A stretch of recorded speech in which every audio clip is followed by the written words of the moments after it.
Hello and welcome to Jedi Journal. My name is Setanaoko, and on the line with me, I have Knight Justitia also again. Welcome back to the show. Uh, Yay. so last time we did the gunshot, and there's actually an assignment that goes with a gunshot. So this is I wanted to talk to you about that assignment. So I'm just going to kind of read off what's in there. This whole assignment thing is actually in the guides for International Jedi Federation. Like if you go to our Facebook group, you can go to the guides tab at the top and you can find where these are, and it's under ethics, under duty to all the gunshot. So the assignment is think of a time when you put yourself in some kind of danger, whether it was socially, physically, or even emotionally to help another person. Really think on the matter and ask yourself, could I have done something less dangerous to resolve the problem? Tell us what you discovered during your contemplation. And just so you are aware, you don't need to talk about the situation itself, but rather just tell us if you discovered there were other options and why it was important that you know that there were other options now. Like maybe in the moment you didn't know there were other options, but why is it important now that you know there were? Or if there were no other options, why is it important that you know there was no other option to the situation you were in? Yeah. So I had a situation that happened, I want to say about a year or two ago. I was sitting right in the chair that's next to me, and my daughter and her friend came running in, and they were like, "Hey, mom, there is a guy outside beating his girlfriend up." And I just looked, I said, "What?" And she was like, "Yeah, they're in the car. She's sitting in the car, and he keeps hitting the car. And she's trying to leave, and he won't let her leave." That's all she said. And I'm probably paraphrasing. This was like 2 years ago. So I go looking outside, and I see the guy standing there, and I see the girl sitting in her Jeep. It was a gray Jeep. I remember that because my car is prettier than hers was. I got a blue Jeep. Anyway, that's an inside joke with me and my daughter. So I go out there and I stand like, I got a little tiny porch, and then there's like a little garden, and then there's the driveway. So I go and stand at the driveway, where the sidewalk and the parking lot meet. And there's a branch of or a line of cars, which my car is in, and his car was in front of my car. So 2 car lengths away. Uh, and I go out there and I screamed. I said, "Hey, hey, hey," got his attention. And I said, "We don't do that here. Either you guys go inside or you leave the property, or else I'm going to call the cops."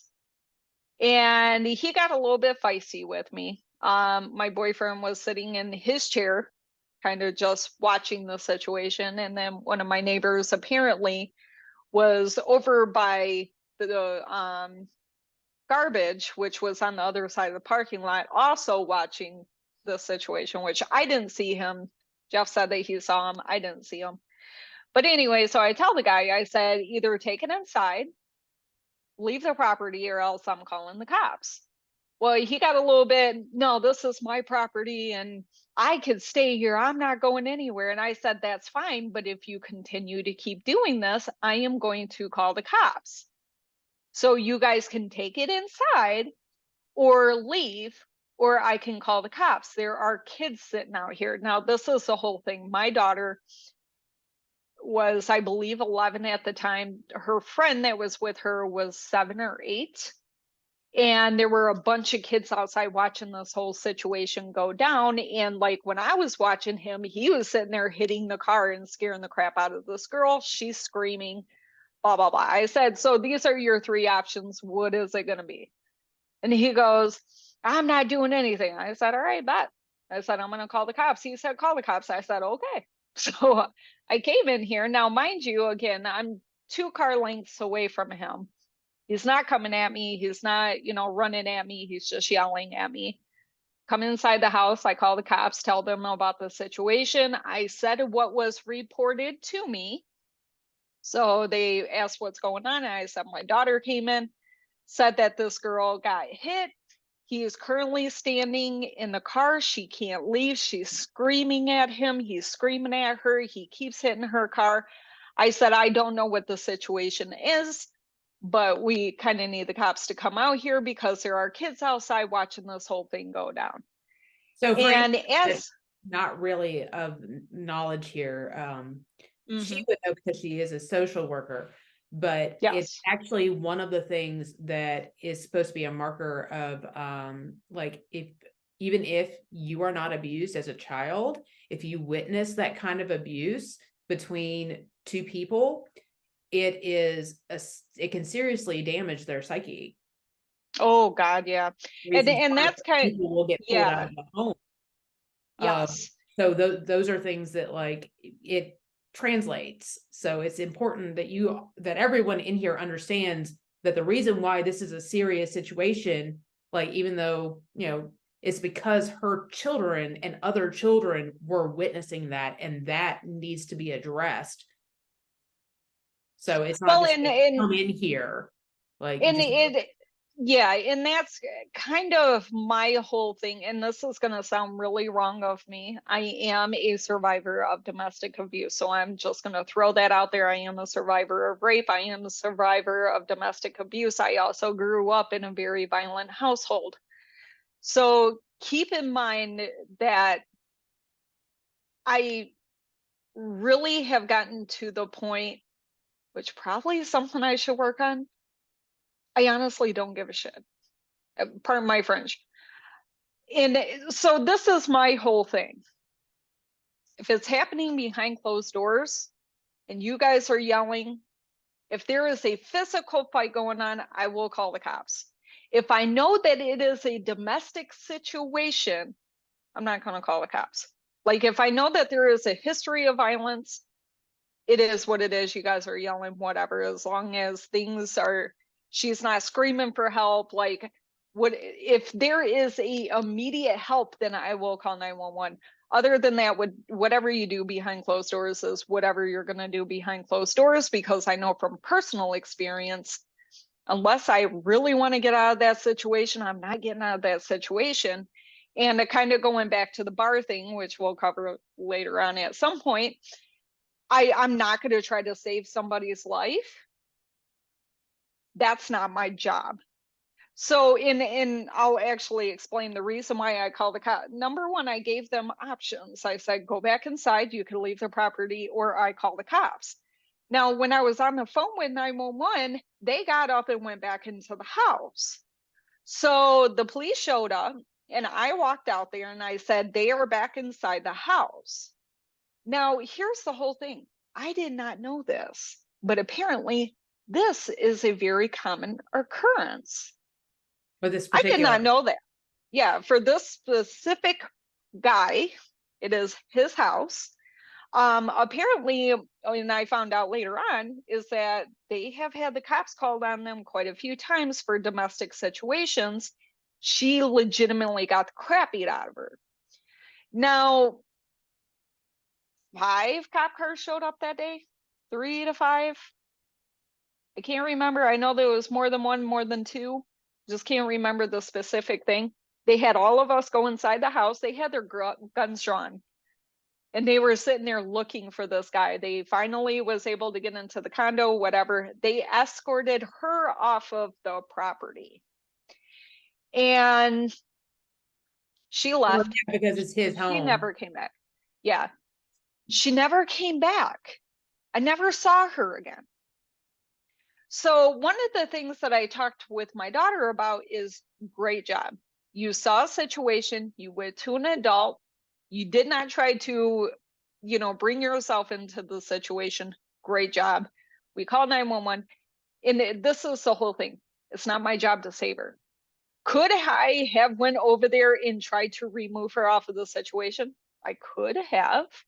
What would that have done? In Yeah, reality, what with would the that have police done? doing it, she would have to physically go back into the situation, but she also has opportunity to find out what resources are available to her. You Exactly. might know exactly what those resources are. So kind of going Yep. back to the last episode, you can't be everybody's everything. Yep. We have to look at that from that perspective of, oh, hey, wait a minute. I might not have everything available to me to talk to this person about what their options are. Yeah. And that's the whole thing. Our police officers are out here, and I'm sure all police departments have this, and if they don't, they should. But they have a list of resources. They are the only ones that can uh what's the word I'm trying secure. I was going to say concur, but it's not concur. They are the only ones that can secure her safety. If I would have put myself physically in that kind of situation, number one, I would have got the crap beat out of me. My boyfriend and this neighbor who's on the sideline probably would have gotten involved. It probably would have got pretty nasty, and all the kids that were standing outside would have been traumatized. I'm not looking to You do would have had that. to have multiple ambulances show up that could have responded somewhere Yes. else. Yes. So, and then on top of that, like I sit back on it and I'm like, how did I know he didn't have a gun? I don't know. I acted on impulse, and that's kind of the problem. And I kind of feel like that this is a problem that's pretty common in the community, is working on impulse, not actually sitting back and examining the situation. But oh crap, there is a situation I need to respond to. I'm gonna respond to it. I weigh Overcoming what? your emotions One, right there that you need to work on. Yeah. yeah. I weigh one, well, yeah. At this time I probably weigh 125. You know, I'm skinny. I'm not, I mean, look at these muscles. There's not a lot here. Well, see, And and do that's I just have, another point to bring up. Like in America, we are allowed to have guns. And yeah. hypothetically speaking, let's just say that you have that impulse problem and you have a gun on you. If Oh you my are gosh, if you yes. are not training your body to not pick up that gun to make sure Yeah. that's like your equalizer, because the gun is an equalizer, but Yeah. you have to work on your impulses, because like let's say that you were in that situation. If you don't step away back, like could you see somebody, I'm not saying everybody in the community does this, but could you see someone in the community having that white knight syndrome concept and drawing down, step Yeah. away from it, because legally they could, legally you can do that given what the situation is that you are describing. They could do that. Should they? No. And I kind of feel No, like a they should lot of people, not. I kind of feel like a lot of people in the community would, like with me, I stayed, I want to say probably 2, 3 car lengths away from him. The first thing that popped into my head should have been, does this guy have a gun? Now, I went ahead and assumed that he did not, because I didn't see one, but do I know that for a fact? Absolutely not. I mean, I could have went out there and triggered something and had him pull a gun out on me, and then I wouldn't be sitting here right now, right? I didn't even think about that when I was doing it. It was just impulsive. I automatically got up, didn't even think twice about it. And Jeff was I like mean, let's just just point sitting out there one of the doing things. this. Like you had to walk back into the house to get the phone, and this was only a couple of years Yeah. ago. You obviously had a cell phone, so when you Yeah. heard this, you, with impulse, you went out there without your cell phone. And the Yep. cell phone, that's actually in aiding emergency services. That's one of the things I try to tell people, is that, or I did when I was teaching it, and who knows, maybe I'll revive it. But when I was teaching it, I'm like, you have a cell phone. You usually have one on you at all times, but obviously in this case, because you were in the safety of your home, the first thing you thought to wasn't to go grab your phone. You ran out there. Mm-hmm. My thought Yep. is always to go grab my phone first before, and I had this impulse problem too, but I am going out there and I am like in my community, I'm going out there and I'm trying, I heard a lot of yelling one day.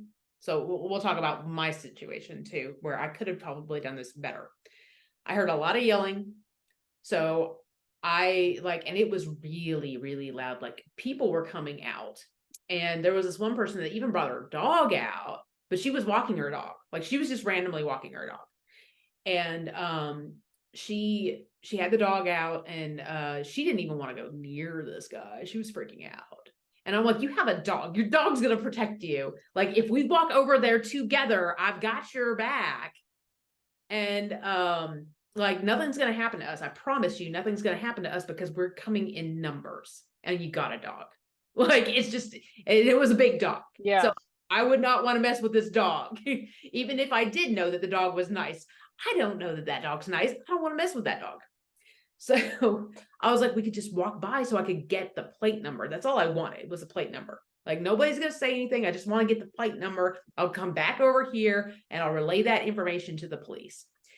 But it didn't work out that way. That person was too skittish. And then, so I was just like, okay, fine. I'll just make a phone call to the police. And they were still yelling. And like, fortunately, there wasn't any physical like abuse towards somebody. It was the guy was trashing his girlfriend's car, trying to find it. Or no, it might have been it was his girlfriend's car. He was trashing the girlfriend's car, trying to find evidence that she had cheated on him. And like was just ticked off about it. And she was over there yelling and screaming and whatnot. So it was kind of this kind of interesting, terrible situation. But I called up the police. While I was talking about it, I was like, it is not far from me. It is in the front parking lot. It is going on in the parking lot. There is this. And like, I see somebody rummaging through someone's car, and the girlfriend is out here talking. And that's what I did. Now, my next door neighbor, he's a really great guy. And I don't want to get into race politics, but but it kind of has come out here. Because when I called the police, I wasn't thinking the same thing that my Black neighbor was thinking, because a lot of the people in my apartment complex are Black. And that is, the police are going to show up, and that's my Black brother. Even though the police should come here, the way that he diffused it was he walked up, and I walked up with him because I was like, I'm not letting you go up there alone. I walked up with him. And I had a little Derringer, like a Derringer that I'm afraid to ever shoot. Like I've never shot that thing, because we're kind of always wondering if it's just going to bust in someone's hand. So like, it's just kind of there for show. But I had my little Derringer just in case we needed it. And we approached him. Now, if anybody doesn't know, a Derringer is 2 shots. It only has 2 bullets in it. And they're 22 rounds. So like they're really only a gut thing. Like you just do this, like if you're going to be at a distance, you kind of shoot it to scare somebody. You don't shoot it to actually hit anyone. But either way, it was really just there for show. And so we approached, and he said, hey, listen, brother, the police are coming. Like he even called the police before he went out there. We called the police before we went out there. That was our first instinct, was call the police, get them moving out here. And then if we can get them to leave, then it's okay. Because at least the police are showing up. They know that we meant business. They're going to hear the sirens when they get there. And so we approached and we said, okay, hey, so listen, brother, he goes, listen, brother, the police are coming. And she's like, yeah, so they're going to do this. And he's like, no, they're not. And actually, I had it flipped. The girlfriend was the one rummaging through the car. Bring it up. The girlfriend was the boyfriend was like, that was his car, and he ended up driving off. I think the girlfriend lived in the apartment complex. And so she's like, yeah, they're gonna do this and that. And I almost piped up and said, no, actually, because of all the witnesses here, they're coming after you, because you're the instigator here. He's just trying to get back into his car. So like, I was going to be like, oh no, I will protect this guy.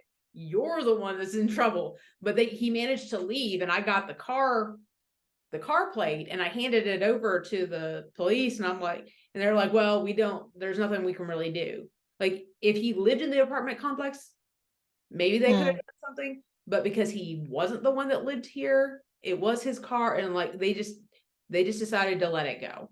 And I can understand why. But at the very least, they still had the report, and that's the other thing, is that they had the report of what was going on. Yes. So Yep. in the case of And our situation where they have an amounting report, they knew to go in blazing. yeah. That's what you said they were doing, right? They went in. Yeah. They Yeah, they managed to were keep pretty. her out.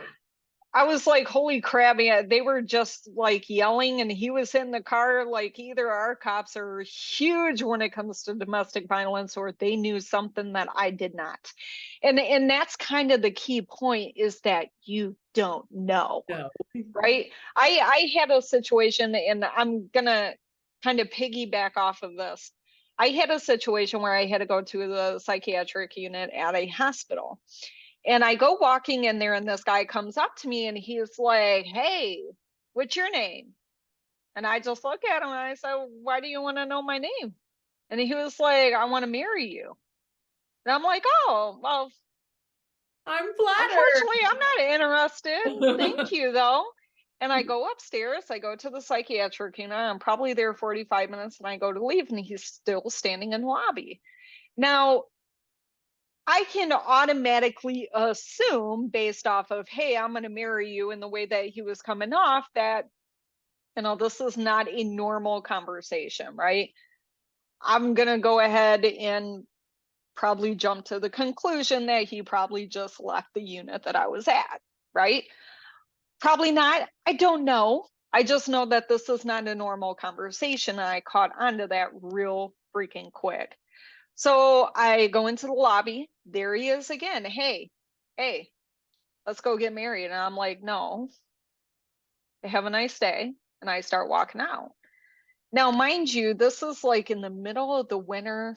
I go walking out of the hospital, nobody's there.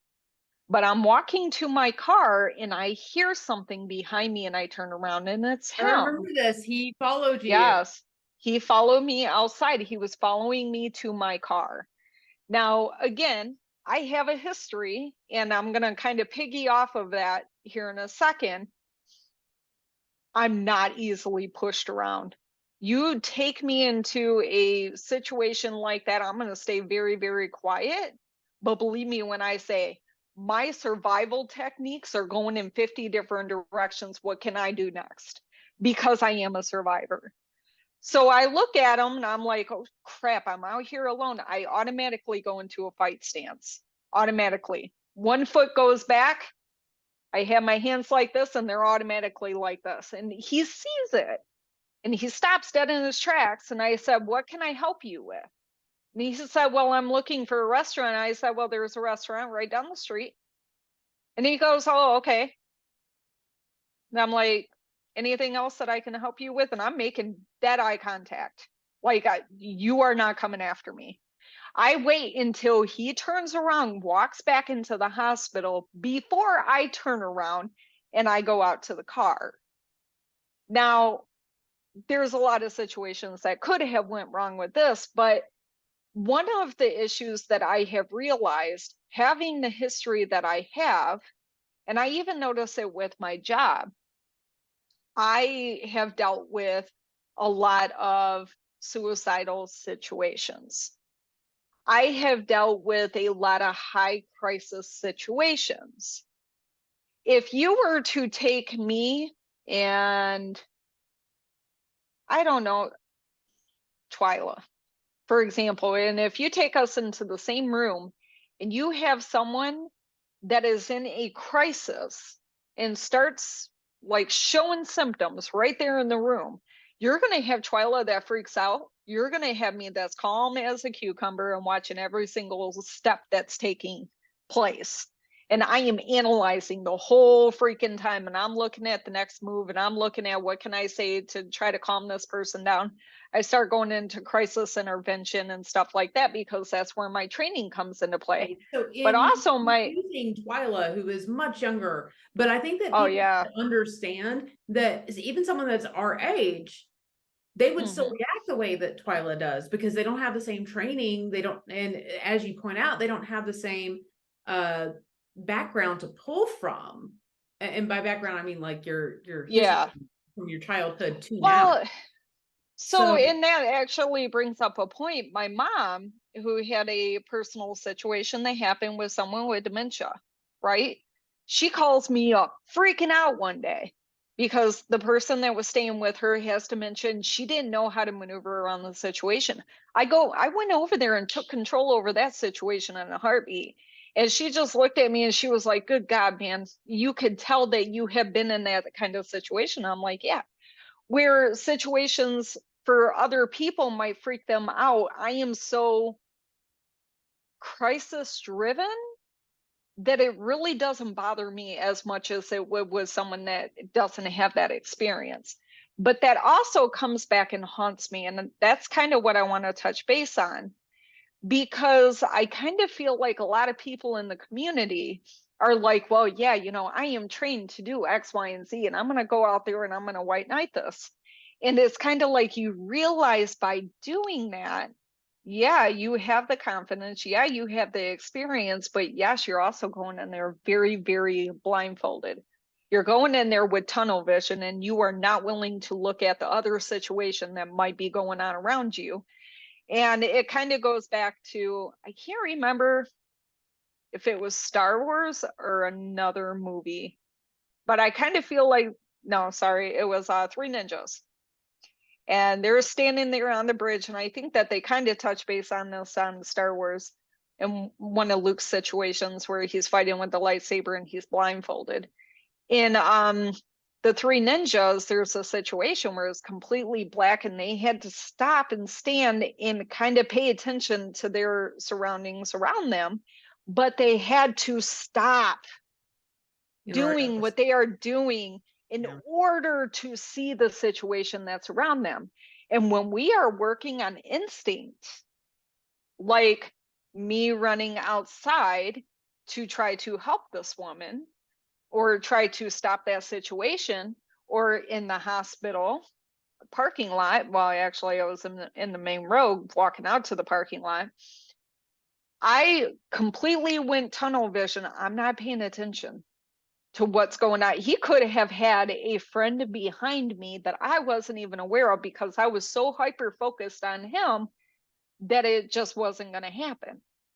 Now, thankfully, with the situation that happened in my parking lot, I had Jeff watching my back and I had one of my neighbors watching my back.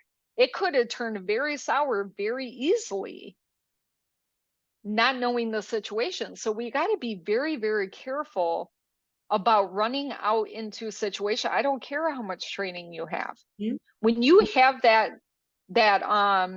what's the word that I'm looking at? That confidence. Yeah. That can actually go against you. Uh-huh. There's somebody in, you always need back. there. We talked about that, like kind of in the other one. And I said, if I had Nathan with me, I still wouldn't go into the home because I don't know what the home is. And if you haven't watched the gunshot episode yet, you should. But the point being that, like, when I say, for example, I go out there and I'm out in plain public view, in my scenario, I didn't approach this person. I looked for other people so that I could approach with a group of people, because I am always looking for my witnesses. And if I have to be the one to take someone down to the ground, I might be able to do that, or I might not be able to do that. But at the very least, I have another person there that can vouch for whatever happened. And so I'm constantly on the lookout for, let me find the other people that are there, because that's something that me and my husband have always sat down and we've talked about. I won't do this if I'm home alone with only my son. Yep. Because my husband's kind of like, he gets irritated with me because I'm the one that does it. And I leave him in here to deal with Makai. But and he's also just kind of like, Allie, I need to get you a gun, like a better gun than the Derringer, because he knows I won't use it unless I absolutely need to. And I do my best not to put myself in a situation where I have to. But again, that goes back to, you work on impulse and whatnot. Mm-hmm. And so like you sit there and you look at it, but my first instinct is, where is the team of people? So like with you and Jeff, having Jeff, like, I don't know if you knew to tell him to watch you, or if he was just doing that because he knows that he should be doing that. Because you probably just responded and ran out. Obviously, Yeah. you didn't pick up the phone. Again, it's No. like we're looking at the hindsight is 2020, but that is why Correct. this exercise is so good, because I ask in here, why is it good that you know what your options were? It's because Well, yeah, every situation you should be debriefing yourself. I mean, I do that every single day. Like, I deal with some interesting stuff during the day. And the first thing that I'm doing, and I don't know how much of that has to do with the 12-step program that I am a part of. For those people that don't know, I have been clean and sober for now over 13 years. And it's that continuous moral inventory. I am constantly inventorying something. What could I have done differently? And it is so triggered inside my head that whenever a situation happens, like I get someone that contacts me and say that they're going to commit suicide, first thing that I do, I get off of the phone, notify the team that is assigned. I get on the phone with 911. I tell them the situation, tell them where I think that they are going, and then I allow the cops to do it back. But then after everything is calmed down, I sit back and I'm like, okay, what questions should I have asked? What kind of stuff was going on that I mean, in this particular situation, it is what it is. But one of the questions that I would ask myself is, what are the signals that this was coming up to? What was going on in the immediate situation that triggered this kind of response? Was it me? Because if it's me, there's something I need to seriously look into, because I'm supposed to be supporting someone, not causing problems, right? So that's one of the first things that I'm looking at. But you should always debrief yourself and always say, what could I have done differently? And one of the arguments that I find funny that cops do on social media is that, ha ha ha, what you say and what you do are two totally completely different things, and that is accurate. Right? We sit back and we analyze these situations. Well, if I was in that situation, this is what I would have done. And the cops are like, yeah, right. yeah, right. Because you're not going to know unless you're in that kind of situation.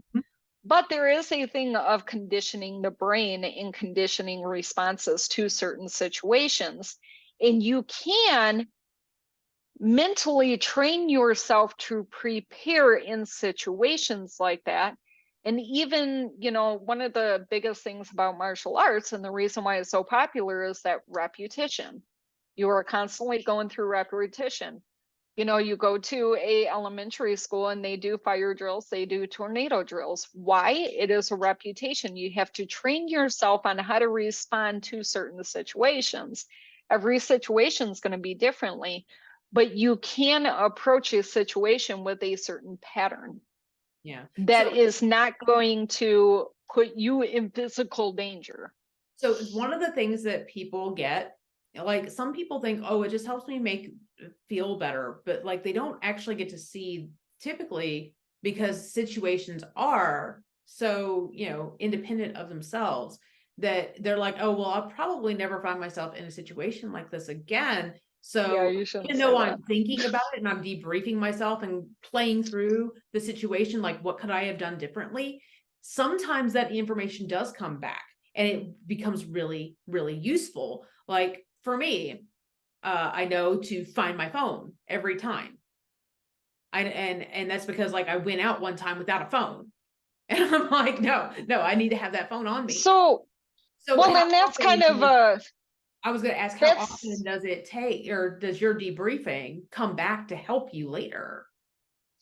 Because I think it's well, I important. mean, in some situations, I'm dealing with like those suicidal reports almost on a daily basis. So I'm actually practicing it daily. I have it written down. I have it in front of my face when I'm working. That when I know that I am hearing this kind of thing, these are the questions that I need to ask.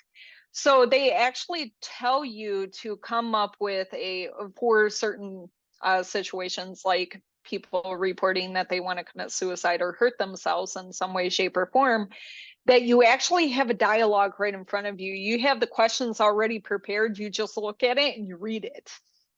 Do you And have, that, do you have a plan? Stuff like that. Yeah. correct. Yep. That Now, way, in real life situations where you're watching someone get the crap beat out of them, you don't have the option of dialogue, right? I mean, that's going to be purely based off of the situation. But one of the things that we have to look at is putting self first. And you kind of mentioned it, or well, I think you mentioned it too, but the Jedi Compass talks about, hey, there are going to be times where you have to put yourself in front of others. This is why, because when we put ourselves in that situation, there's certain questions that we're not asking. Number one, how can this better the situation? Because more than likely it's not, it's going to make it worse.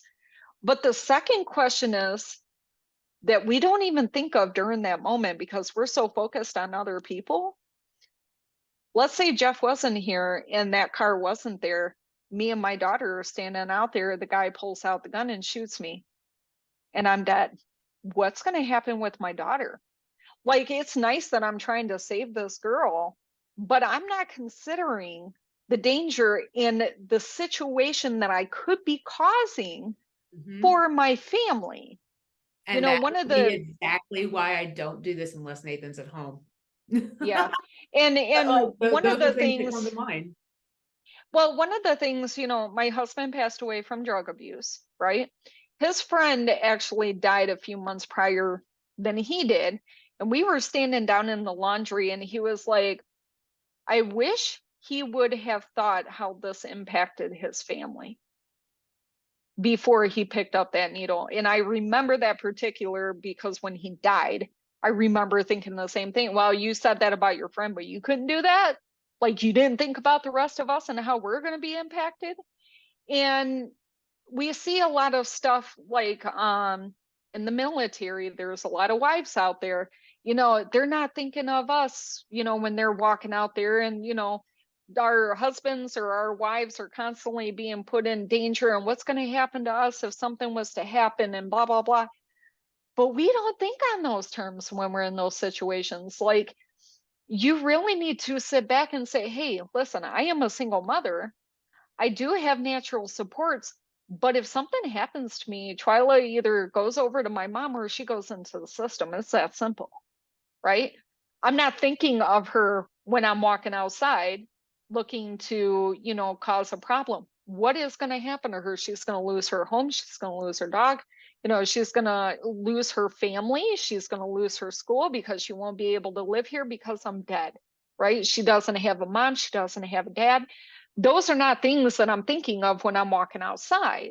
But those are the questions that ultimately you need to ask yourself, because if you go out there and the guy shoots you, yeah, he's losing his life, but so are you.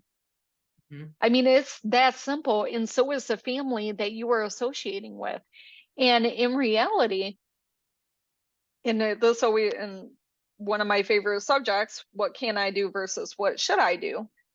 Yeah, that person could have got the crap beat out of them, but now you just got two people killed, and then two families that have lost everything. And believe me when I say there is no preparation for that. I Yeah. don't care how much you sit in the back of your head saying, oh yeah, well, I know someday something's going to happen and this is what I no. There is no instruction booklet on how to maneuver around those situations. Yeah. And So, actually, one of the ways that, and this is, you didn't ask, but service mhm. members, one of the ways that they deal with that problem is that we have like a 400K life insurance. And that's what we do to look out for our family. That way we don't Mm. have to think about those situations while we're out there in the middle of a firefight. We know before we go out there, if something happens to me, at the very least, my family has enough money to help them get back up on their feet. Because I mean, they've And got that, other expenses they've got to pay. But like that's one of those things that there was forward thinking. Now, is that going to actually cover everything? Obviously not. There's a lot of stuff that goes into a relationship that we're not replaceable. Sorry, Joe. yeah. But like, that's the one thing I hate about the book of Job, is that it makes it sound like people are replaceable, because like, Job's family all dies, and then he goes, oh, it was returned back to him tenfold. Mhm. And you're like, yeah, but it's not the same as those No, it's not. relationships that he And had. you know what? When my husband passed away and I got the life insurance policy, the first thing that popped into my head is that I would rather have him than this money. Yeah. You And, know, and it's like I as said, simple there as is that. an emotional toll there, but it is still the best thing that we have, because we are, what, as service members, we're trying to do is we're trying to, preserve one thing, and that's, the Mhm. security and safety of our family back home, but also that we really do believe in what it is that we're doing out there, and we have to rely on our teammates out there to Yes. help us Yeah. get through. Now, do things fall through the cracks? Yes, there are some things Mhm. that it's just impossible. You get a V-bid that blows up right next to your convoy, and you happen to die and it is a sad thing. You can't always account for those things. Like, you can do Right. everything you can, but that V-bid going off right there, you didn't know that was a V-bid. You didn't know there was a pressure plate underneath your convoy, and it went off right where the driver was, and that's why your driver's gone. Like, those are unfortunate circumstances of war, but we still believe in what it is that we're fighting. Yeah. Well, and I kind of want to say Ultimately. not, And I know that you you're know, not not, trying to like say no, that no, no, you're no, not it's thinking fine. of. So I kind of feel like this is probably going to be very cold-hearted, and I apologize, but this is just my viewpoint on it. You know, you marry a service member, that service member signed a contract, they knew exactly what they were getting themselves into. You knew it marrying them. I mean, unfortunately, I bring it back to, the spouses, because that's something that's constantly on their mind. They would rather have their second half rather than, the $400,000, whatever the situation may be.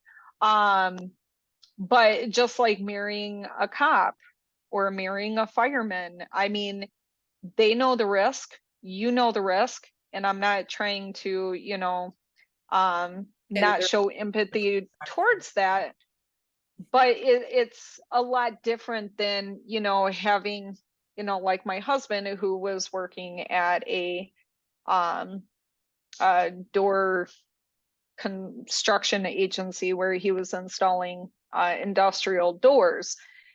It's different. I mean, if he was a cop and then died in a cop related situation, it probably would have been a lot, you know, you would still feel it, but then there's like a kind of a. yeah, yeah. It's more understandable. With him, it was more he made an action without thinking of the consequences of his family, which with a cop, you are very well aware, along with military, the situation that you're putting your family in. It is a life decision that you wake up every day that you're working and you're like, I'm going to do this. And I'm Yeah, going to go out and I'm going to do my best to get home at the end of the day. you're So trading, it's trying to find one way to protect the community and make it a better place for your family, to the safety and concern that you're going to end up having. And it's not an easy trade. It's not an easy trade. no, no, absolutely not. My heart goes out to every single one of our around here. Our fire department is our ambulance. Like, we really don't have any standalone ambulances. They're all firefighters. So my heart goes out to every single one of them who get up every single day and deal with the situations that they deal with, and thank God that they get to come home to their families. In the same way with the military, you know um my point of bringing those two up is that when you are a citizen and you are putting yourself in harm's way, you're not thinking of those consequences, because that's not what your focus is. Your focus is to help someone else. And unfortunately, I'm sorry, but if you're not helping yourself, what chances do you have for helping someone else?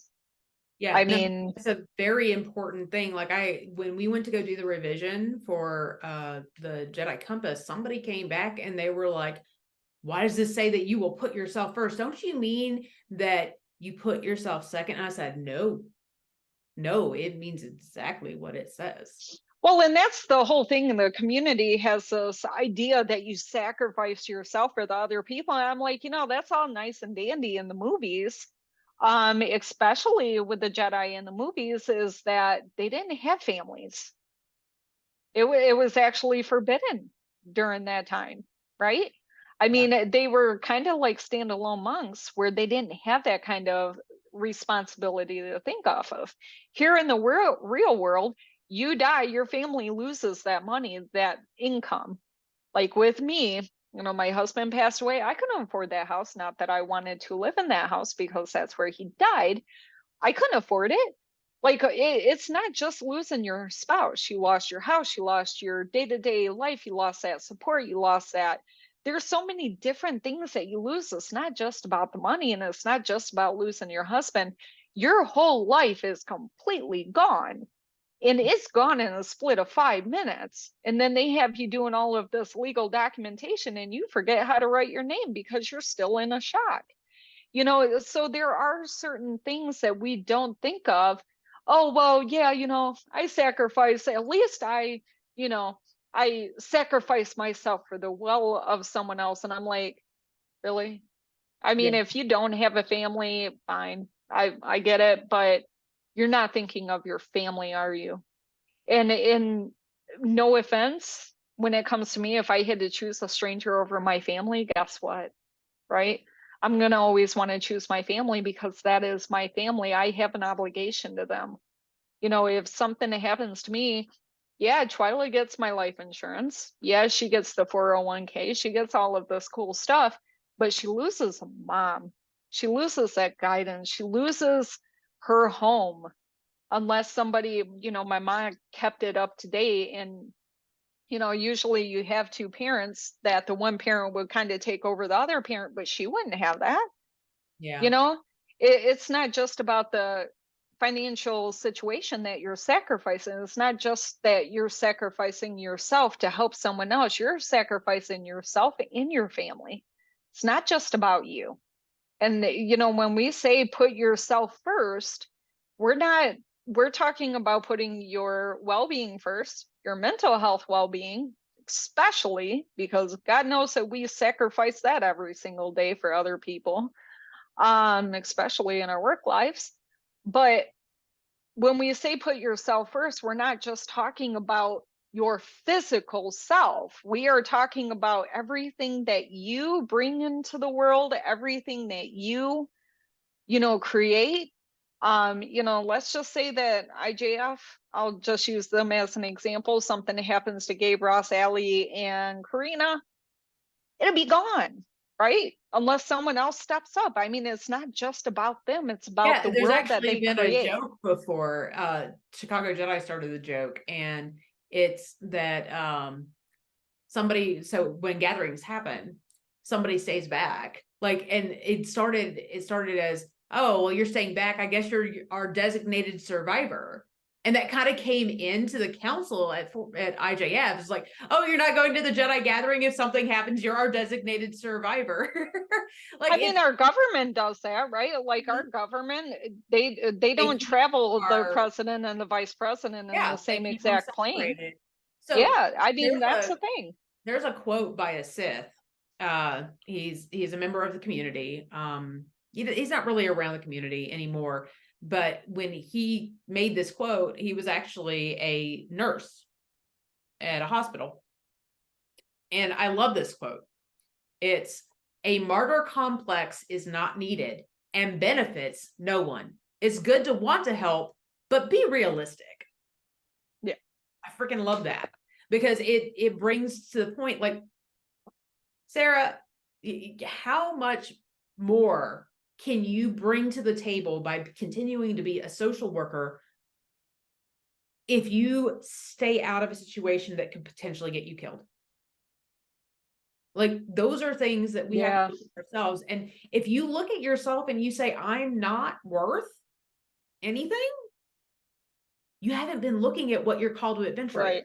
At what, and like, Yes. don't get me Yeah. wrong. Don't get me wrong. I understand depression. I'm not saying that someone who has depression is going to be an easy road to get out of. I'm not going to say that. I know that that's not true. I know that it takes effort and work, and I know that it is incredibly difficult to find your niche in this world. But you do have spheres of influence of people that you are connected to. As you brought up, your daughter is everything. And that is like the person that you go to, but they are not the only person. Like if we straight take out your job, we take out your job, and all you have left is everybody that you just communicate with friends. It would be horrible if I lost you. It would be horrible if I lost a number of people in the Jedi community that I talk to on a regular basis. I would be very sad, and it would eat away at me, because that is somebody that I am close to, especially if they went out and they got themselves killed in something that could have been preventable. Yes. Yep. So, don't be a martyr. And if you're going to be a martyr, be Jesus. Like, be so big of a name in the world that you make a resounding impact. Or Peter, like everybody knows Jesus, but the Peter who was his disciple, because we kind of talked about this a little bit yesterday at my Bible study. But like Peter, he was a martyr, and from him came the Catholic Church. Like something big came from him being a martyr. We can't be Jesus and Peter and Gandhi, or like, and you don't even have to be a martyr, like actually die in the process. You could just be a martyr. Like Gandhi was a martyr in the sense of he just didn't eat, but he had a name. Yeah. Who doesn't know the name Gandhi? But there are people out there, like, for example, I still don't know the name of the guy. There was a guy in Okinawa that starved himself in front of a military gate for something. I don't even remember the cause now.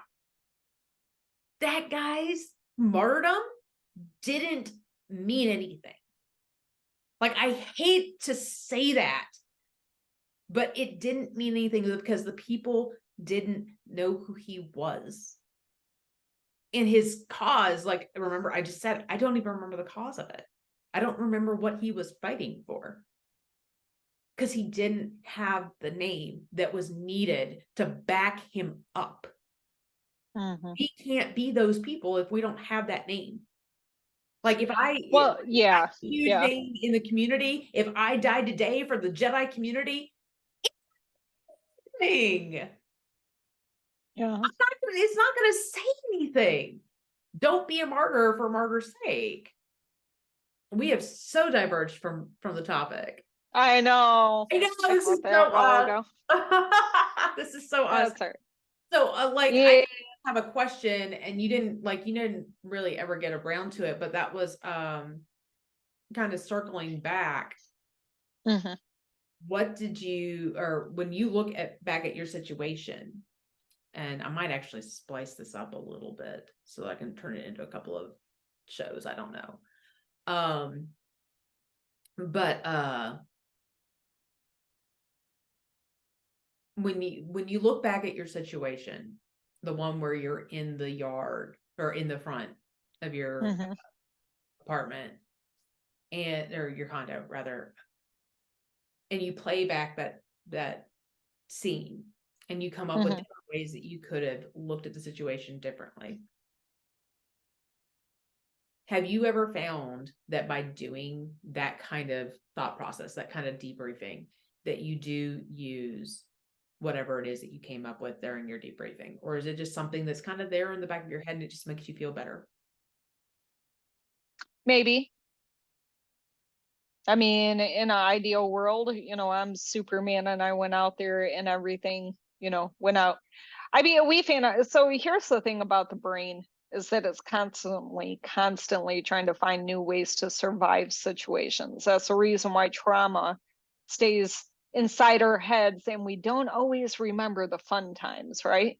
And that's because our brains are created to survive. So we are constantly trying to problem solve situations.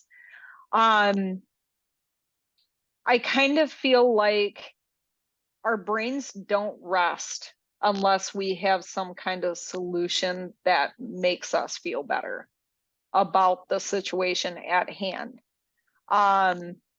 One of the questions that I have to ask myself at the end of the day is, did I do the best that I could with the situation and the tools that I had at that moment? And the answer has to be yes. And if it's not, then I come up with new solutions and try to keep that in the forefront of my mind if I ever come up in that situation again. But in reality, I could never have to be in that situation again, or it could be in 15 years from now, and I totally forgot about the previous situation. But I kind of feel like that if your brain, the brain is such a fascinating thing. I love the brain. But I kind of feel like if your brain makes it important, it's going to stay there. And even though that you forget about it right now, when you're back in that situation, I think it automatically goes back to that logic. Because it's the one that made the most sense. So I don't know if that answered your question. No, it does. Okay. Yeah.